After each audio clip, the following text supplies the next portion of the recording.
dans toute ma vie, dans tous les professionnels que j'ai pu rencontrer, j'en ai pas eu un qui s'est arrêté, en fait, au bagage de qu'est-ce que j'ai subi. C'est ça. Parce que j'ai le souvenir, par exemple, du gynéco en PMA qui me regarde et qui me dit « Mais comment voulez-vous que ça marche ?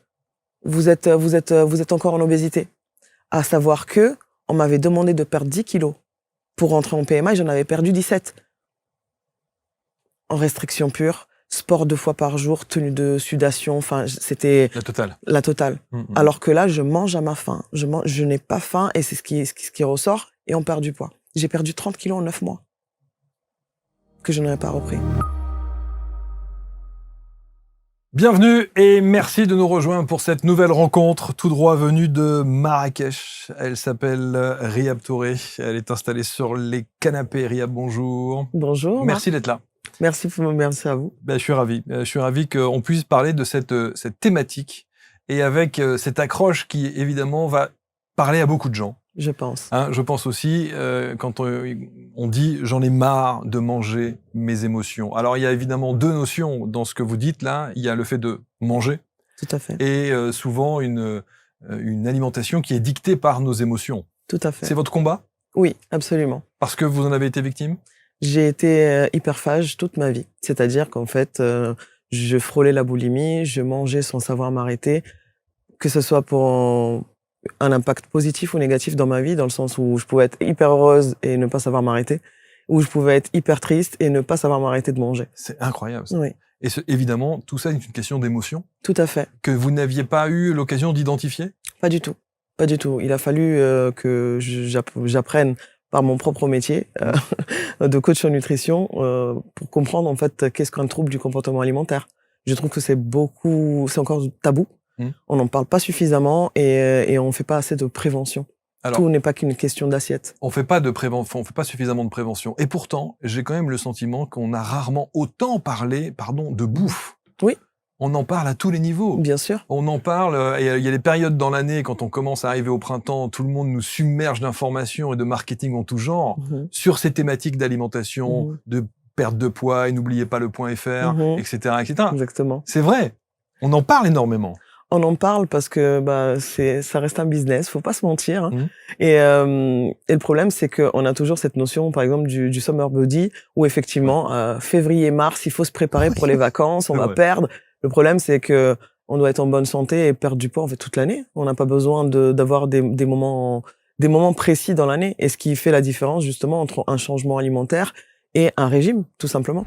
Les amis, quelques secondes d'interruption dans ce programme, juste pour vous donner une information importante. Vous savez que chaque jour, sur ABC Talk TV, on aime et on prend le temps de vous recevoir pour parler des pratiques et des praticiens inspirants de par leur parcours et de par leur expertise. Alors peut-être que vous aussi, vous aimeriez partager avec nous votre métier et vous installer ici dans ce studio, sur ces canapés, pour nous dire un petit peu comment vous en êtes arrivé à ce que vous êtes aujourd'hui. Alors si vous êtes à la fois thérapeute, expert, coach, accompagnant de vie et que vous avez envie d'enregistrer un entretien avec moi dans ce studio ABC Talk, il suffit simplement de postuler sur le lien qui est sur cette vidéo ou éventuellement dans la description de la vidéo et vous serez à la suite de cela référencé sur la première plateforme vidéo des thérapeutes accompagnants de vie, coachs et autres experts. Vous, en l'occurrence, je vous le souhaite et je vous dis merci de votre fidélité. Indexabc.fr ou alors le site directement abctalk.fr.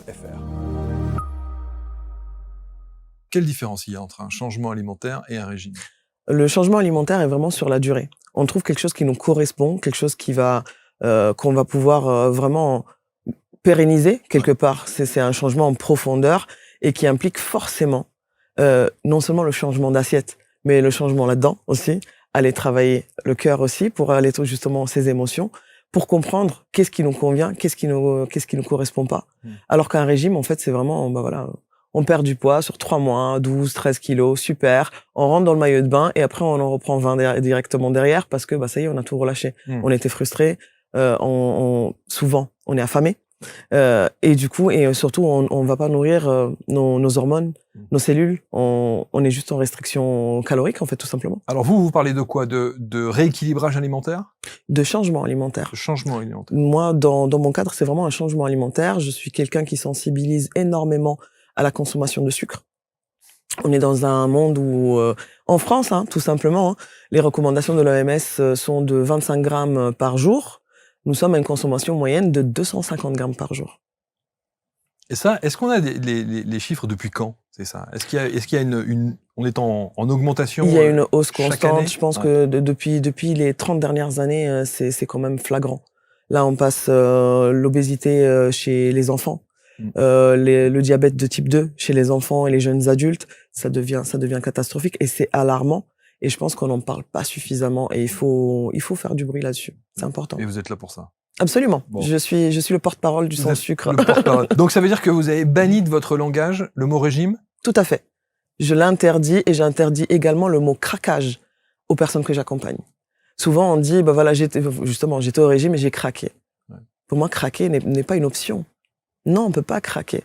On peut choisir. Je suis d'accord avec vous, mais en même temps, pardon de vous couper, Riyad, mais on a entendu tout et son contraire. Je sais. Vous avez des professeurs en médecine qui viennent, des nutritionnistes qui viennent vous dire, ici même, qui viennent vous dire, mais vous avez le droit de craquer.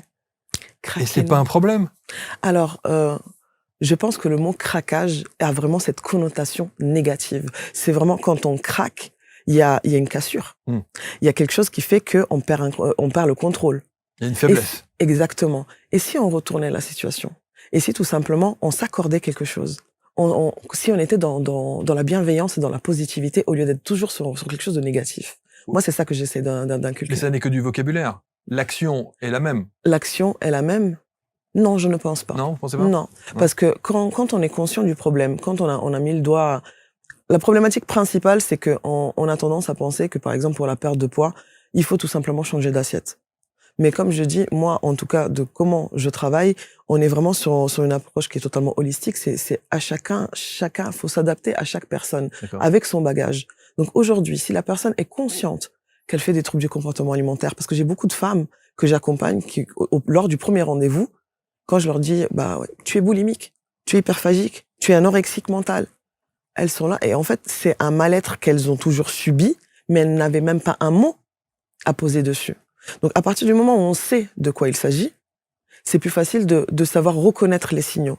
Je sais que je suis fatiguée. Et en règle générale, quand je suis fatiguée, peut-être que je peux craquer, entre guillemets. Je sais que, je sais pas, quand j'ai un enfant malade, quand il y a quelque chose qui me touche profondément, ça peut m'arriver. Ok, quand je sens que j'ai ces signaux d'alarme et que maintenant je sais les détecter, non, je ne craque pas. Je m'accorde un off. Je me dis, ok, aujourd'hui, j'ai envie d'aller manger autre chose qui n'a rien à voir avec mon alimentation, mais j'en ai besoin. C'est comme si j'avais besoin de partir en week-end. C'est ok. Mais à partir du moment où on casse un schéma négatif, ça ne peut que bien se passer par la suite. Bon, ça veut donc dire que vous transformez toutes les connotations, expressions, réactions négatives en positives. Tout à fait. Déjà, commençons par là. Oui, absolument. Moi, je fais partie des personnes qui ont eu un vécu très lourd. Ouais. Et de chaque expérience négative, j'en tire du positif. Il faut que je termine sur du positif parce que c'est ce qui permet d'avancer. Vous avez toujours été comme ça? Toujours. Ouais. Toujours. Alors, vous dites effectivement, et dans votre fiche de prod, le poids, le surpoids, vous parlez même d'obésité. Oui, j'étais en obésité. Vous étiez en obésité? Oui, toute ma vie. Donc, quand j'ai changé d'alimentation il y a 4 ans, j'avais dépassé les 105 kilos. À 19 ans, déjà, j'étais plus de 115 kilos et j'ai arrêté de me peser, clairement. Je vous ai battu, hein. Combien? 125. Ah oui. Je suis une femme aussi. Vous êtes un homme. Mais c'est bien, vous avez perdu. Ouais. J'ai perdu, mais moi, j'ai fait quelque chose de beaucoup plus radical. Une chirurgie bariatrique? J'ai fait une chirurgie. Oui. Voilà. Ce qui m'a permis de perdre 57 kilos en 6 mois. Que vous avez maintenu? Que je maintiens. Super. Voilà, que je maintiens, pas sans conséquence. Hein. On est d'accord. On est bien d'accord? On est d'accord. C'est-à-dire que l'après est quand même, le post-opératoire est lourd. Est lourd. Mais bon. Et le côté psychologique aussi n'est pas pris en compte. Le côté psychologique, parce que, et c'est ça qui est intéressant, c'est que vous disiez effectivement qu'avant de conseiller quelqu'un, vous devez connaître son histoire. Bien sûr. Parce que c'est ce qui va gérer effectivement ses émotions. Or, quand on fait une chirurgie, c'est radical. En revanche, il n'y a pas eu ce temps de réflexion, ou en tout cas cette approche qui permet de voir quelle est la problématique. Mais quand on va, moi je le dis souvent, hein, j'étais la bonne cliente, hein, parce que j'ai vu tous les diététiciens, nutritionnistes du monde. Vous avez tout essayé, tous les régimes du monde. J'ai tout essayé et effectivement je pouvais perdre, mais je reprenais le double. Voilà, c'était le yo-yo toute ma vie. Et en fait, c'est vraiment ça. C'est qu'on s'intéresse pas à l'histoire de la personne. Et ça, c'est vraiment dommageable parce que chaque personne est différente.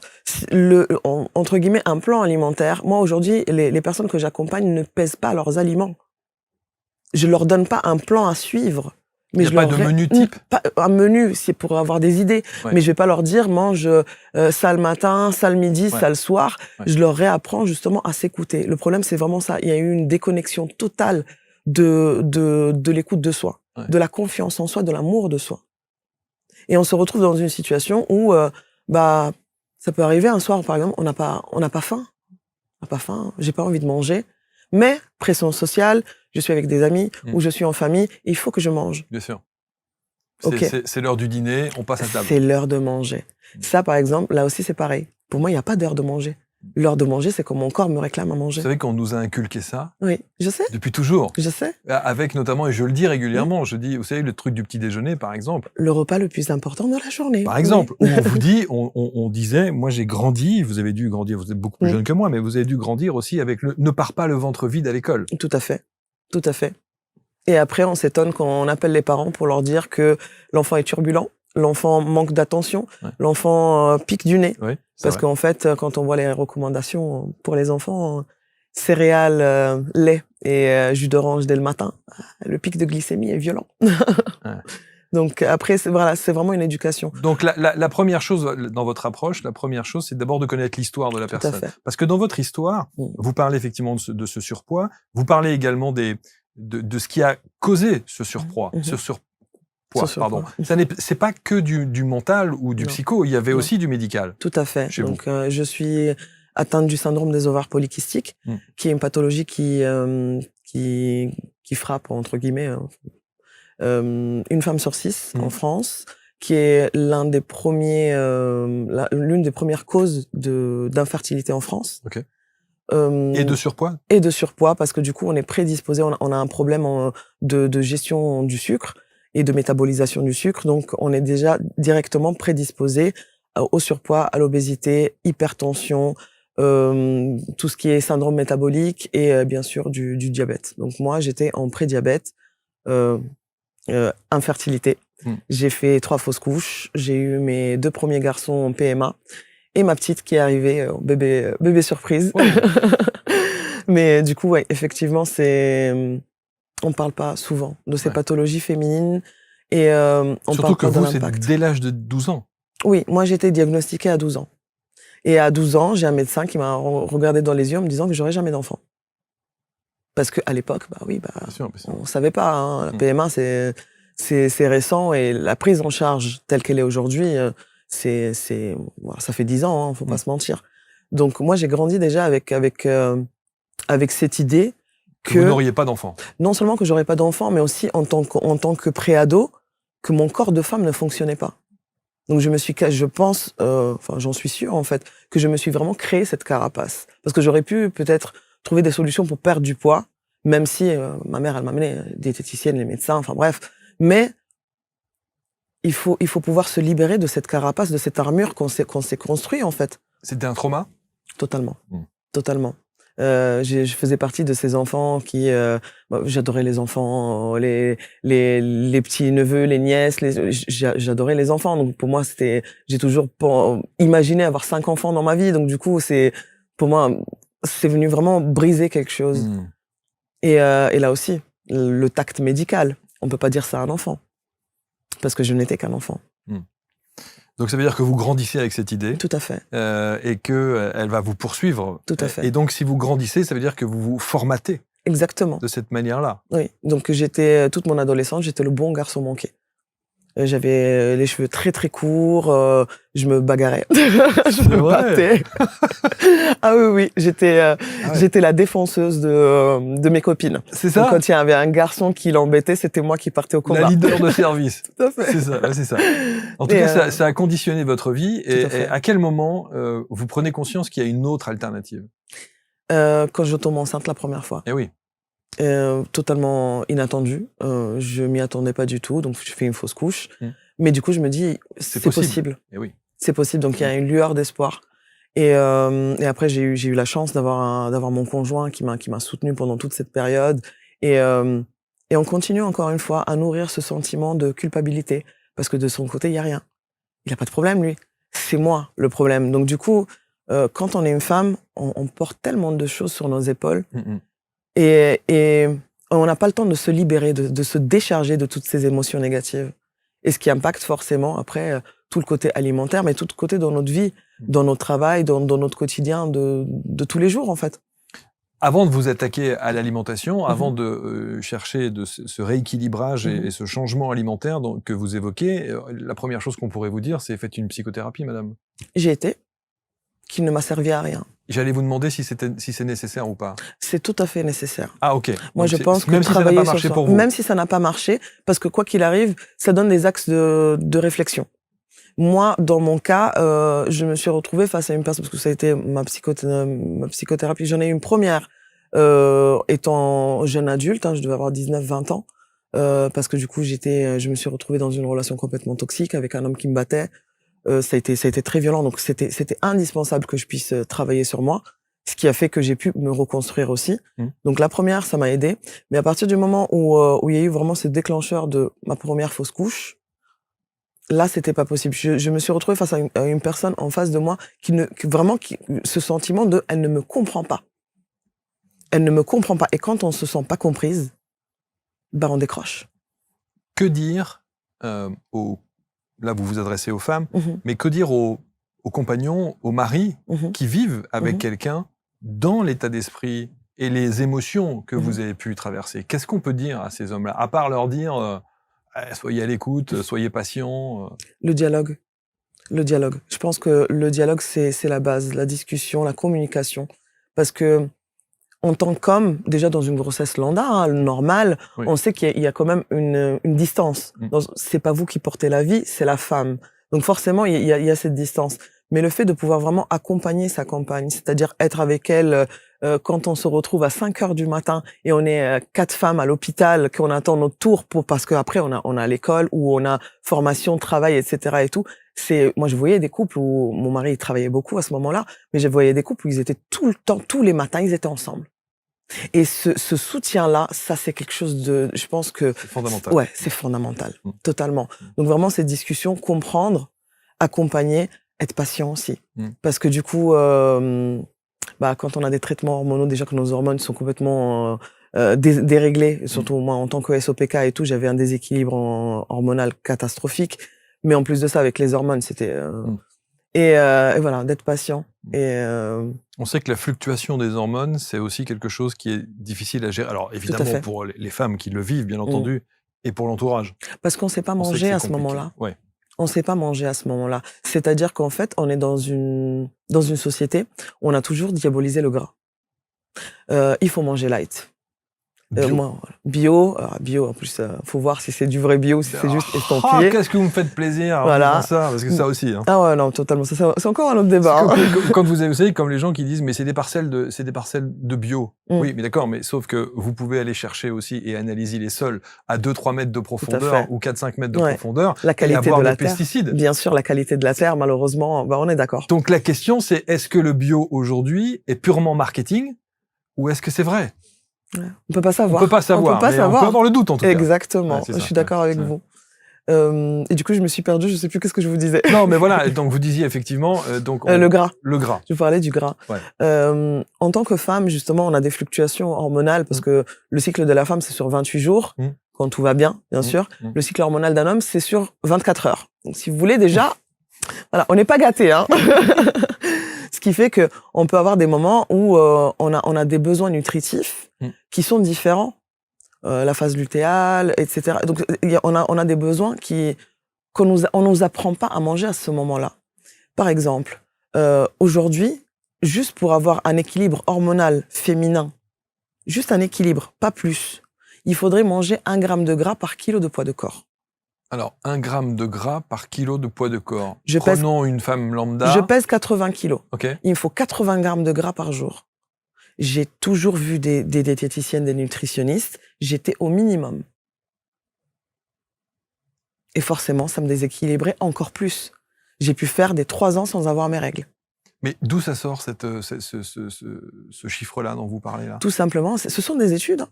Ah Ce oui. sont des études Mais en fait qui ces prouvent. nutritionnistes sont censés avoir ces études. Oui, et le problème, alors je pense souvent en France, hein, c'est que on fait des études, on a un diplôme et on s'arrête là. On va pas chercher plus loin. C'est vrai que moi, dans mon type d'alimentation, donc je suis en alimentation cétogène, je vais. Qui veut dire, ça veut dire? Qui veut dire, en fait, on remplace, si vous voulez, entre guillemets, le sucre par le gras. Justement, on va avoir un apport de gras qui va être plus élevé que la moyenne, qui permet justement, moi, en tant que moi, par exemple, non seulement de stabiliser la glycémie, de perdre du poids pour les personnes qui sont en surpoids ou en obésité, mais aussi, du coup, de rééquilibrer ses hormones. Et ça, c'est indéniable. Moi, ça m'a changé la vie. Personnellement, ça m'a changé la vie. Ça fait 4 ans que je suis dedans et que je changerai pour rien. Donc ça veut dire que les 80 grammes de gras, c'est par jour? Oui. Par jour? Et ça, c'est le minimum. C'est-à-dire que moi, aujourd'hui, je peux manger facilement entre 120 et 160 grammes de gras par jour. Vous pouvez et vous devriez? Oui. Ok. Oui, oui. Alors, pour donner un exemple, ça fait quoi, 160 grammes de gras? C'est quoi? On va dire 2 tiers d'une plaquette de beurre. Oui. Waouh! Ah oui. Oui.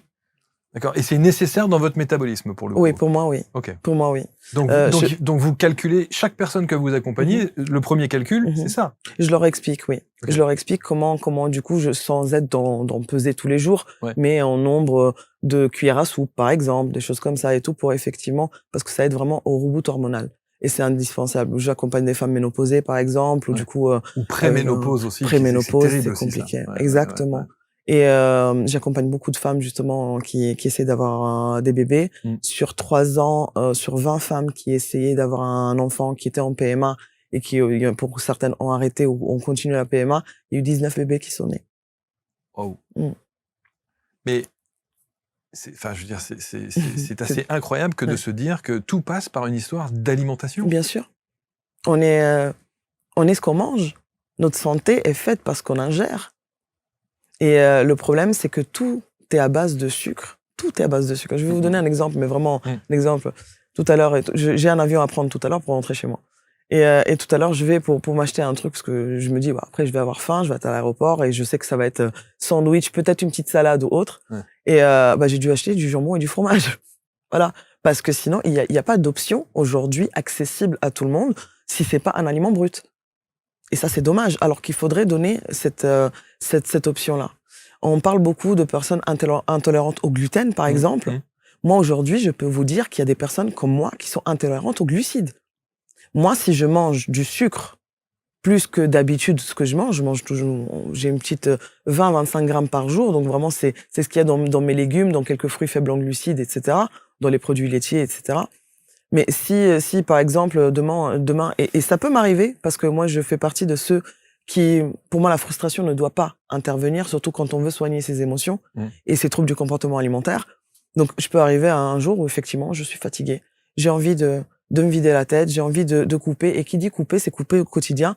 Mon quotidien, c'est mon alimentation aussi, donc j'ai envie de manger une pizza. Je vais manger cette pizza en pleine conscience, même si je sais que dans l'idéal, c'est pas le mieux pour moi, mais je vais la manger et ça va me faire du bien moralement, ça va me reposer quelque part, mais je sais que mon corps va réagir. Je vais être fatiguée, je vais avoir mal au ventre, des fois de l'acné qui revient, donc mon corps est intolérant en glucides. Et je peux vous dire qu'il y a énormément de personnes comme ça. Quand on regarde l'alimentation vraiment ancestrale, il n'y a pas de céréales, par exemple.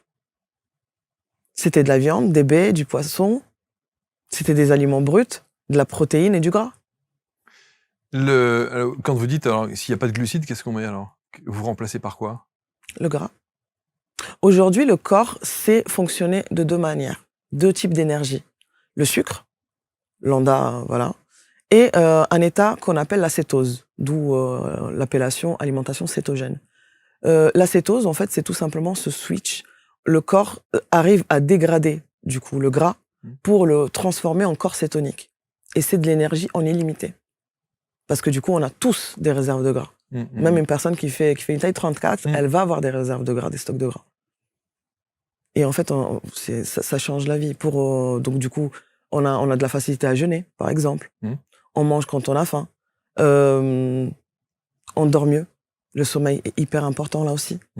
Et la stabilité émotionnelle, comme je vous dis, parce qu'il y a une stabilité hormonale.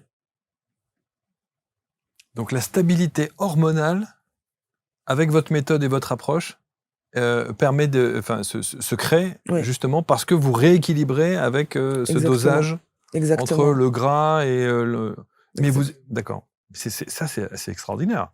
Moi, aujourd'hui, j'accompagne du coup justement dans les troubles du comportement alimentaire, dans le SOPK, parce que c'est mon cas, donc forcément mon expérience personnelle, et parce que justement, je trouve que c'est pas...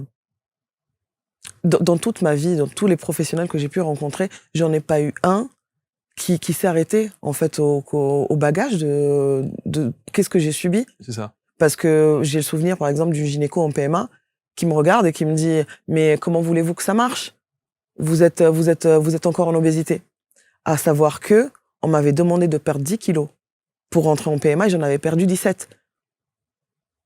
En restriction pure, sport 2 fois par jour, tenue de sudation, enfin, c'était... La totale. Alors que là, je mange à ma faim. Je n'ai pas faim et c'est ce qui ressort et on perd du poids. J'ai perdu 30 kilos en 9 mois. Que je n'avais pas repris. Que vous n'avez pas repris, parce que c'est ça l'essentiel. Que je n'ai pas repris. La perte de poids peut se faire évidemment très rapidement, mais évidemment c'est l'après. C'est ça, que je n'ai pas repris. Je me fais plaisir, franchement. Après, on a de la chance, on peut manger du fromage, la raclette par exemple, et les gens ne pensent pas... Justement, moi je fais partie de ceux qui ne culpabilisent pas pour manger une raclette, mais par exemple, je la mange différemment. Fromage, charcuterie, il n'y a pas de souci. Au lieu de manger des pommes de terre, je me fais des brocolis ou je me fais des champignons ou des courgettes grillées. Je fais autre chose, en fait, tout simplement. Ouais, donc il faut réadapter tout ça. Exactement. Pour ça. Et trouver son équilibre. Et trouver son équilibre. Donc avant de réadapter, il y a, j'imagine, une première phase, parce que il faut connaître l'histoire de la personne. Donc vous devez considérablement parler avec ces gens. Moi, j'ai vraiment un bilan... que vous accompagnez. Oui, tout à fait. J'ai vraiment un bilan qui dure 1 heure, 1 heure et demie, où je leur pose énormément de questions depuis qu'elles sont petites. On sait aujourd'hui que les troubles du comportement alimentaire, chaque trouble différent peut être lié par quelque chose. Et par exemple, je le vois souvent dans mes cas, les femmes qui sont hyperphages quand elles sont adultes, c'est-à-dire qu'elles mangent énormément et ça n'arrive pas à s'arrêter, en règle générale, il y a toujours dans la petite enfance soit des violences, voilà. Un trauma. Un trauma lourd. Bien sûr. Donc ça, effectivement, il y a cette approche psychologique. Est-ce que parfois, il y a des degrés dans cette approche psychologique où vous vous dites que c'est pas la peine d'entamer une procédure d'accompagnement dans la nutrition parce qu'il faut déjà régler la problématique psychologique? Tout à fait. Je suis en capacité de dire je ne peux pas t'aider.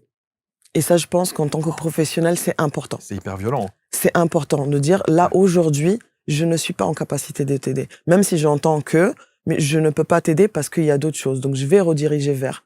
En règle générale, moi, aujourd'hui, mon accompagnement est vraiment pluridisciplinaire. C'est-à-dire que j'ai différents coachs avec moi qui sont de mon équipe. Il y a un hypnothérapeute, il y a un coach en libération émotionnelle. Donc, du coup, on va être vraiment sur ce... Il va y avoir la théorie alimentaire, mais je pense que la première des choses, quand on veut perdre du poids et changer et prendre soin de sa santé sur le long terme, c'est vraiment se rendre compte que l'alimentation ne doit pas être au centre. C'est pas au centre, c'est soi-même qui doit, c'est la personne elle-même qui doit être au centre. Donc du coup, son bien-être, aller justement le sport, parce que l'activité physique aussi, on sait, on travaille depuis qu'il y a eu le Covid avec le télétravail, etc. On est très sédentaire, donc voilà, pouvoir bouger et pouvoir libérer la parole, décharger ces émotions qui sont là, ce bagage qui est là depuis des années. Certaines personnes, moi je sais que j'ai accompagné plus de 650 personnes, femmes, sur les 3 dernières années. J'en ai rencontré 2 ou 3, où le mari ne savait même pas qu'elle était boulimique. Elle mangeait, j'ai surtout le souvenir d'une femme vraiment qui m'a vraiment frappée, excusez-moi, qui mangeait dans sa voiture avant de rentrer. Pour cacher. Pour cacher. Donc du coup, voilà, elle sortait de son travail, elle passait un fast-food ou peu importe, elle mangeait, elle allait vomir, elle jetait tout ce qu'elle avait à jeter, et elle rentrait, elle faisait à manger, elle remangeait avec sa famille, etc. 20 ans de mariage, le mari ne sait pas qu'elle est boulimique. Physiquement, il devait voir quand même qu'il y avait un problème. Pas forcément. Pas forcément. Pas forcément. C'est comme une addiction. Des fois, c'est bien longtemps après que le partenaire se rend compte qu'il y a quelque chose qui ne va pas. Parce que malheureusement, on a un fonctionnement qui ressemble vraiment à un toxico, en fait, quelque part. Ouais, c'est ça, c'est Donc, une du coup, addiction voilà, pure. tout à fait. L'addiction au sucre, Ouais. ça veut bien dire ce que C'est ça veut une dire. drogue. Ouais, c'est C'est une une vraie drogue et qui est parfois, d'après certaines études, Mhm. qui est plus violente que des drogues dures Tout à fait. que l'on connaît. Il y a eu une étude qui a été faite sur des rats où, effectivement, les rats sont plus accros au sucre qu'à la cocaïne. Vous avez parlé tout à l'heure du jeûne. Oui. Que vous pratiquez pour Tout le à coup. fait. Ouais. Mais que vous pratiquez en fonction de ce que votre corps vous dit et Exactement. vous demande. Exactement. C'est-à-dire que depuis toute petite, j'ai jamais eu très faim le matin. Mais comme le petit déjeuner, c'est le repas le plus important de la journée, je mangeais, du coup, forcée de manger tous les matins. Et un jour, en fait, et ça, je lui enlèverai pas. C'est la dernière diététicienne que j'ai vue qui m'a dit, bah, si t'as pas faim, ne mange pas. La première réflexion. Et c'est pour ça que je vous dis, des fois, il y a des petites graines qui se sèment. Ouais. Et après, c'est le cheminement. Et à partir de là, je l'ai vraiment vécu comme une libération. Et aujourd'hui, je me fais totalement confiance. C'est-à-dire que, on va dire, 90% du temps, je ne petit déjeune pas parce que je n'ai pas faim. Mais le jour où j'ai faim, hier matin, par exemple, j'avais faim, bah, j'ai mangé un petit déj, voilà, protéiné, gras, j'ai fait une omelette avec du poulet, des courgettes, enfin, j'ai bien mangé. Et la problématique aujourd'hui du jeûne, c'est que, je le vois beaucoup, hein, sur les réseaux, le jeûne pour perdre du poids. Et le problème, c'est que du coup, on va rentrer encore une fois sur la restriction. Mais ça, c'est très compliqué parce que là aussi, qu'est-ce qu'on entend? Oui, je sais. Tout est son contraire. Je sais. Aujourd'hui, moi, je peux vous dire que je suis contre la restriction calorique. C'est-à-dire que j'estime qu'en changeant d'alimentation et en allant apporter les bons nutriments pour le corps, on peut se libérer de ce poids sans se restreindre, en fait. À partir du moment où on s'écoute, on sait manger. Quand je sais reconnaître ma faim, quand je sais que là, c'est pas de la faim, mais c'est plutôt de l'ennui. Vous savez, comme quand on nous a inculqué, par exemple, au cinéma, il faut toujours grignoter quelque chose. Est-ce que c'est nécessaire? C'est pas nécessaire. C'est un plaisir. C'est un plaisir ou pas? Parce que des fois, est-ce qu'on se rappelle qu'on a terminé le paquet de chips ou le paquet de popcorn? On est en train de faire on n'est même pas concentré sur ce qu'on fait. C'est vrai. Et ça agace tout le monde dans la salle, en plus de ça. Non, mais c'est vrai. Donc, du coup, en fait, il faut vraiment être en connexion avec soi. Je pense que c'est vraiment la clé. Mais alors, quand vous dites être en connexion avec soi, ça veut dire écouter son corps. Écouter son corps, il y a la fringale du sucre de la fin de repas. Vous avez dîné. C'est une envie. Vous avez dîné. Et puis, fin du dîner, 21h, parfait. Et puis, sur les coups de 21h30, le petit carré de chocolat, la petite douceur du soir. Alors, petit carré de chocolat, c'est pas moi qui vous l'interdirai. J'adore le chocolat noir et toutes mes coachées mangent du chocolat noir. Ça, y a pas de souci. Qui d'ailleurs est riche en antioxydants et antidépresseurs. Donc, pour la femme, génial. Ça, y a pas de souci. Tout dépend de comment on mange ce carré de chocolat. Est-ce que c'est un carré de chocolat ou est-ce que ça finit en tablette de chocolat? Et pourquoi? Qu'est-ce qui fait qu'à ce moment-là, on sait qu'on est rassasié, mais il y a quelque chose derrière? La touche. La petite touche sucrée. Bah, peut-être que c'était pas suffisant le repas. Du soir. Est-ce que c'est réellement une touche sucrée dont on a besoin ou est-ce qu'on n'a pas suffisamment nourri notre corps? Ah non, c'est pas de la faim. Voilà. On pourrait parfaitement s'en passer. Ok. Mais le petit plaisir gustatif de cet apport de sucre, de douceur pour le coup. C'est parce qu'on est habitué. On est habitué à terminer le repas par un dessert. Eh ouais. Tout simplement, c'est une question d'habitude. Ouais. Ça aussi, ça se travaille. Et d'autres nous ont dit aussi, commencer toujours chaque repas par du verre. Je suis pas forcément d'accord là-dessus. Oh, bon, après, moi, je ne rentre pas dans les moules. Hein. Moi, je suis très... Non, mais c'est bien, c'est bien. Non, mais c'est bien. Mais voilà. C'est pour ça qu'on s'y perd parfois. C'est ça. Et c'est pour ça que je tiens à dire que c'est important de trouver ce qui nous correspond. Parce que c'est le plus important. Aujourd'hui, ma méthode aide énormément de personnes. Mais peut-être que mon discours ne correspond pas. Et à partir du moment où on n'a pas, où ça matche pas avec le professionnel, c'est pas la peine. Et c'est OK. Il y a de la place pour tout le monde et il faut aller chercher vraiment faut être sa priorité. Donc si je m'écoute, je sais que je vais aller dans cette direction. Faut pas avoir honte de dire non. Mais en fait, l'idée, c'est d'arriver. D'abord, il n'y a pas de formule magique. Non. Il n'y a pas de méthode miracle. Non. En revanche, il y a des dizaines d'approches. Exactement. Il faut trouver celle la Celle bonne qui pour nous soi. correspond. Exactement. Et on peut avoir des sœurs jumelles. Chacune peut avoir la méthode qui lui correspond parce que elle est mieux comme ça. Et c'est OK. C'est important de pouvoir se l'accorder. On a tendance à se dire non, mais je vais faire ça parce que j'ai vu que ça marche chez tout le monde. Moi, ça m'est déjà arrivé d'avoir des personnes effectivement qui voient des résultats incroyables parce qu'il y a des stars américaines qui utilisent, on appelle ça keto diet en anglais, donc du coup le keto en français, le keto pour perdre du poids. Ah oui, mais je vais faire et en fait ça bloque, ça marche pas. Mais parce que soit c'est mal appliqué, soit tout simplement son corps n'accepte pas ce changement-là. Il y a d'autres choses. Il peut y avoir un syndrome métabolique qui fait que il faut déjà le temps que ça se répare avant d'enclencher une perte de poids ou autre. Et en fait, j'ai des personnes qui s'entêtent et je leur dis, c'est pas fait pour toi. Donc, on va aller trouver quelque chose qui va être plus adapté. Moi, j'ai des personnes, par exemple, qui se sentent plus à l'aise pour éviter justement les sorties de route régulières, de manger plus de glucides d'être sur une alimentation qui va être réduite en glucides sans être dans une alimentation cétogène qui du coup est un peu entre guillemets plus stricte au niveau de gestion du sucre. Mais en tout cas, la base, c'est les émotions. Tout à fait. Donc, il faut être accompagné pour gérer justement ces émotions. Tout à fait. Et vous accompagnez même sur la gestion des émotions? Oui, sur les troubles du comportement alimentaire parce que c'est lié. C'est totalement lié. En règle générale, vraiment, Mais vous n'êtes pas psy pour le coup. Non, je suis pas psy, mais j'ai une psy avec qui je discutais dans un cadre professionnel, j'ai fait une interview et elle me disait de toute façon, tu as une relation thérapeutique avec tes clients. C'est comme ça.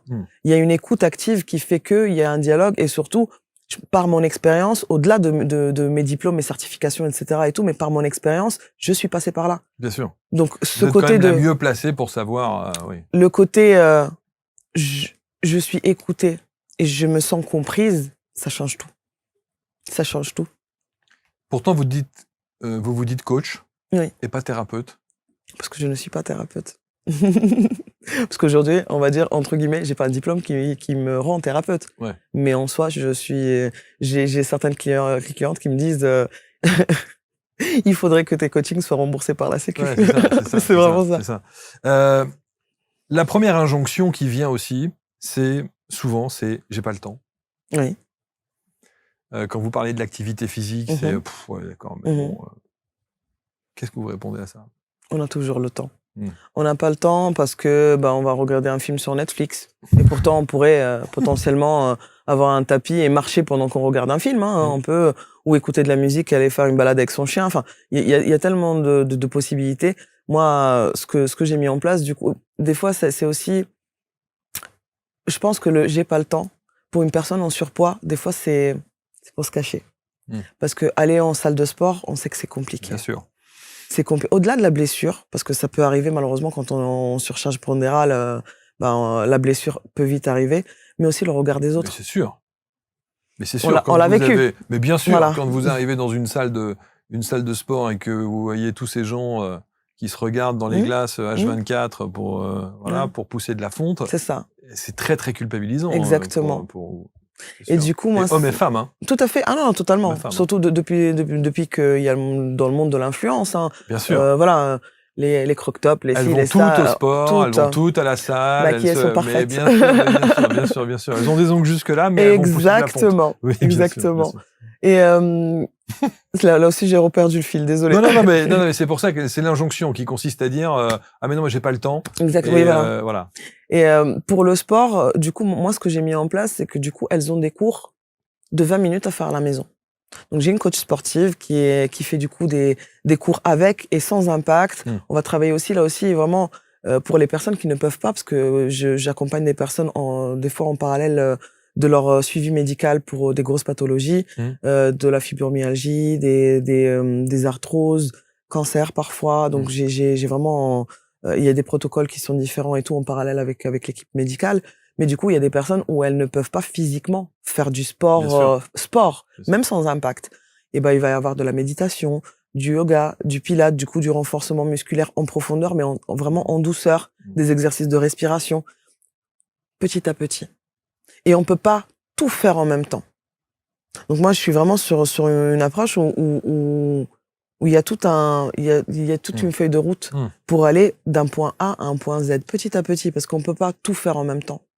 Et c'est justement la deuxième injonction qui revient le plus souvent, ça va être long. Est-ce qu'on a pris 30 kilos en un mois? C'est ça que j'ai envie de leur dire et c'est ça que je leur dis souvent. On n'a pas pris 30 kilos en un mois, on les perdra pas en un mois. Mais aujourd'hui, ce qui peut se passer, c'est que peut-être ça sera plus long qu'un régime. Mais derrière, on a toute une vie de santé, de bien-être derrière. Et je pense que c'est plus important. C'est vraiment voir plus loin de la robe que j'ai envie de mettre au mariage de ma meilleure amie. C'est vraiment ça, c'est pouvoir se dire, je suis en train de préparer. Et souvent, dans les personnes que j'attire, entre guillemets, on va dire, ce sont des mamans. C'est aussi donner une nouvelle éducation à nos enfants. Et l'éducation alimentaire, le fameux termine ton assiette, alors que l'enfant dit j'ai pas faim, termine ton assiette et tu auras un dessert. Et là on revient sur l'envie de sucre à la fin. Qui n'a pas dit ça une fois? Et oui, et en fait non. C'est pouvoir aussi réapprendre. On parle souvent de consentement dernièrement avec tout ce qui se passe dans l'actualité, mais ça aussi, on prend pas en considération le fait de savoir dire non pour juste pour de la bouffe. Et j'ai fait un coaching hier soir avec mon groupe et c'est la question que je leur ai posée. J'ai dit mais qu'est-ce que ça vous évoque? Qu'est-ce que ça provoque en vous à l'intérieur le fait de dire non? Et j'ai des personnes qui me répondent ils vont plus m'aimer. C'est une question d'amour, un sentiment d'abandon. C'est bien plus profond qu'une simple assiette. Ça va bien plus loin. Donc c'est vraiment question émotionnelle. Ouais, c'est encore une fois l'émotionnel. Et il y a aussi cette réflexion qui consiste à dire que vous êtes face à un enfant qui vous dit j'ai plus faim, mais qui demande un dessert derrière. Ça, c'est le cas de mes enfants. Moi aussi. Ils savent. Sauf que moi, mes enfants, maintenant, ils savent. Hein, oui, on va pas lui, voilà. Maman, on va pas lui faire. Rabâche ça à longueur de journée. Moi, donc, si je peux donner une astuce aux parents, la première chose, c'est vraiment déjà les sensibiliser et les responsabiliser. Moi, mes enfants, ils se servent tout seuls. Donc, ça va être une louche, un morceau de viande, etc. Et tout. Et après, sachant que mes enfants ne sont pas en alimentation cétogène, je tiens à le dire, ils ont une alimentation qui est réduite en glucides parce que je fais attention à leur apport en sucre, ça c'est tout à fait normal. Mais ils feront leur choix quand ils seront en capacité de faire leur choix. Ils sont petits. J'ai 3 enfants de moins de 7 ans, donc ils sont petits. Mais par contre, il y a cette réflexion. Ok, tu veux te resservir, il n'y a pas de souci. Est-ce que tu vas terminer ton assiette? Est-ce que tu penses que c'est suffisant? Est-ce que c'est de la gourmandise ou t'as encore faim? Et du coup, quand je veux pas terminer mon assiette, ok, tu veux pas terminer parce que tu n'as plus faim ou parce que tu veux un dessert derrière? Et c'est leur donner cette réflexion-là que ça les pousse à réfléchir. Et moi, je sais que du coup, mes enfants, s'ils ont envie d'avoir un yaourt derrière ou un fruit ou peu importe, ça va être, je mange plus parce que je veux laisser la place au dessert. Et là, ça change tout. Et là, ça change tout. On leur donne aussi le choix. Et ça s'accepte. Oui. Il a le droit de pas finir. Il a le droit de pas finir. Parce qu'il veut laisser une place pour le dessert. Il a le droit de me dire, voilà, je ne me resserre plus. J'ai encore faim, je me resserre plus, mais parce que je veux mon dessert. Je veux mon dessert. Et oui. Ils sont bien dans la famille, ils sont bien éduqués, ils sont bien mis en place. La troisième injonction qu'on pourrait entendre et que vous avez sans doute dû, je n'ai pas les moyens. Oui. Avec l'inflation, je peux l'entendre tout à fait. Mais au final, je peux vous dire que depuis que j'ai fait le choix de changer d'alimentation, et du coup, forcément, j'achète vraiment des produits bruts que je cuisine. Quand on fait la balance avec tous les produits industriels que j'achetais avant, ça s'équilibre. Moi, ça change pas énormément en termes de dépenses. En termes de dépenses. Mais ça revient aussi à ce qu'on disait tout à l'heure sur la première injonction qui était le temps. Oui. Vous n'avez pas le temps pour le sport. C'est un choix après. Et vous n'avez pas le temps effectivement pour cuisiner. Tout le monde ne peut pas se permettre de faire 1 heure de cuisine le soir parce qu'on a des aliments bruts. Et ben là, c'est une question d'organisation là. Et là, c'est encore autre chose. C'est-à-dire qu'il faut tout remettre en question oui, pour le coup. Oui, l'organisation. Non, je fais des ateliers justement sur tout ce qui est avec ma coach assistante de batch cooking, organisation en cuisine. Donc pouvoir préparer ces repas, soit des meal prep et du coup par exemple 2 heures le dimanche et je prépare mes repas de la semaine ou des préparations qu'après j'ai assemblées juste à réchauffer. Parce que la première cause en fait au final de quand je lâche et que j'arrive pas à suivre mon changement alimentaire ou un rééquilibrage ou comme vous voulez l'appeler, c'est parce que justement, je rentre, je suis fatiguée, C'est ça. j'ai passé une journée pourrie, il pleut, Ouais. Et les devoirs, et le bain, et le... et je voyez, cours et je voilà, et on cours. court. Ben, je prends ce qu'il y a dans le frigo ou je me fais livrer ou autre. Mm. Et ben, même en se faisant livrer, on peut choisir. Moi, je peux vous dire que je peux me faire livrer, si je veux me faire livrer toute la semaine, je vais pas sortir de mon alimentation parce que je trouve plaisir dans ce que je mange. Et donc, du coup, je sais toujours dans n'importe quel resto, souvent au début, c'est la peur que j'avais. C'était, pas manger de sucre. C'est quelque chose, hein. Donc, dans notre environnement, enfin, c'est pas facile. Et au début, du coup, c'est vrai que c'était quelque chose qui me faisait peur. Donc, du coup, j'essayais toujours d'aiguiller le restaurant ou quelque chose. Ah oui. Et aujourd'hui, en fait, quand mes copines, elles me disent, oui, viens, on va sortir, ou, Riyad, mais où veux-tu manger? Parce que comme ça, au moins, tu peux manger toi aussi. Et là, je dis, où vous voulez. Je sais m'adapter. Et aujourd'hui, je sais m'adapter là où je vais. Ouais. Donc, c'est parce que c'est rentré dans mon... Vous avez les automatismes. Ouais, Vous avez les bons c'est réflexes, rentré ouais. dans mes mœurs, dans mon quotidien. Oui, parce que socialement, ça peut aussi être destructeur. Si on se frustre et si on s'impose quelque chose, oui. Mais par exemple, exemple concret, il y a eu le mariage de ma meilleure amie où je suis partie, donc c'était il y a 1 an et demi. Je suis partie et ça a été 2 jours avant le mariage qu'elle me dit, Riyad, j'ai complètement oublié que tu ne manges pas de sucre, que tu es en keto, comment je vais faire? Et je lui dis, te prends pas la tête. Mais oui, mais le traitement, je dis, te prends pas la tête. J'ai mangé exactement comme tout le monde. Je l'ai mangé en pleine conscience. C'était un événement particulier qui me faisait plaisir et ça me faisait aussi plaisir de faire plaisir. Vous avez mangé la pièce montée? J'ai mangé des choux au caramel, au beurre salé. Franchement, c'était une tuerie. J'ai eu mal au ventre après, mais je les ai mangés. Je l'ai regretté, mais tout à fait. J'ai quand même marqué le coup de ma copine. Et j'ai vécu le moment présent. Ouais. Ce moment de bonheur, être là. On fait avec ce qu'on a et on fait ce qu'on peut à l'instant T. Ok, et on rééquilibre après? Enfin, et on reprend comme si de rien n'était. Pas de punition, D'accord. pas de rattrapage, parce que j'en vois des détox, justement jeunes, etc. et tout pour rattraper. Non, je reprends le cours de ma vie. Si demain je suis sur l'autoroute et que je me trompe de route, je reviens. Je vais pas retourner jusqu'en arrière pour refaire ouais, bien tout sûr, simplement. Bien sûr. Tout simplement. Mais à partir du moment où on fait les choses en conscience et que du coup on apprend à gérer ses émotions et que du coup on ne subit pas cet événement, ça va tout seul. Je visualise bien effectivement la chose et c'est assez déculpabilisant. Ça veut dire qu'on peut faire un pas de côté et c'est pas grave. C'est marrant parce que on m'appelle la coach déculpabilisante. Non, mais je pense que c'est super important ça. Oui. Ce sont des petits détails comme ça de réglage qui font qu'on a une autre vision. Alors vous parlez essentiellement des femmes, mais en fait c'est valable pour les hommes ça aussi. Oui, tout à fait. Je parle essentiellement des femmes parce que en 3 ans j'ai eu c'est la majorité des personnes que vous avez 6 hommes qui étaient les maris, hein. Donc du coup forcément voilà.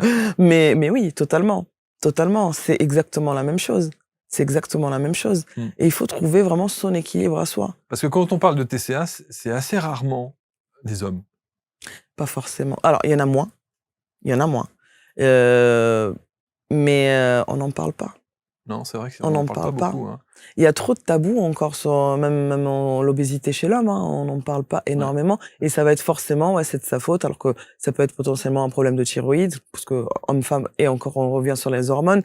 Ça peut être tellement de choses, tellement de raisons, mais il faut aller chercher. Il faut aller chercher à comprendre et creuser. Et des fois, malheureusement, on a un corps médical qui ne creuse pas jusqu'à là. Moi, j'ai dû me battre pour avoir vraiment une batterie de tests complets pour comprendre qu'est-ce qui n'allait pas. Mais du coup, par contre, la possibilité de me mettre sous médicaments, ça, c'est possible. Ça, c'est un autre débat encore. Exactement. Donc, moi, je suis plus, on va dire, prévention plutôt que guérison. Ouais.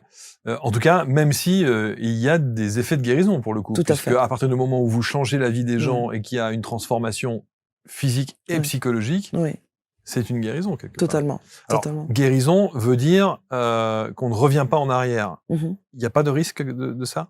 Non. Pourquoi? C'est-à-dire qu'il n'y a pas de reprise de poids parce qu'il y a des émotions, des nouvelles émotions qui viennent de se créer. On apprend à les gérer. On peut apprendre à les gérer. On apprend à les gérer. Okay. Et même, moi, j'ai tendance à dire à mes coachés que je suis obèse.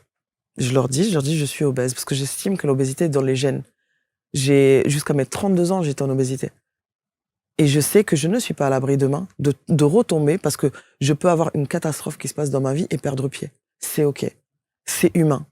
Mais aujourd'hui, je sais comment faire. Et plus les années passent, plus les mois passent et les années passent, plus je suis surprise moi-même de voir que j'ai vécu un événement assez traumatisant la semaine dernière. Et ça aurait été, je pense, encore il y a 1 an, peut-être que j'aurais fait au moins une crise d'hyperphagie. Et là, pas du tout. On apprend, mais il faut du temps. C'est un travail vraiment en profondeur et sur la durée. Il y a une phrase très importante que vous venez de dire, où on m'a, de tous les invités que j'ai eus ici, bourré le crâne en me disant c'est l'inverse.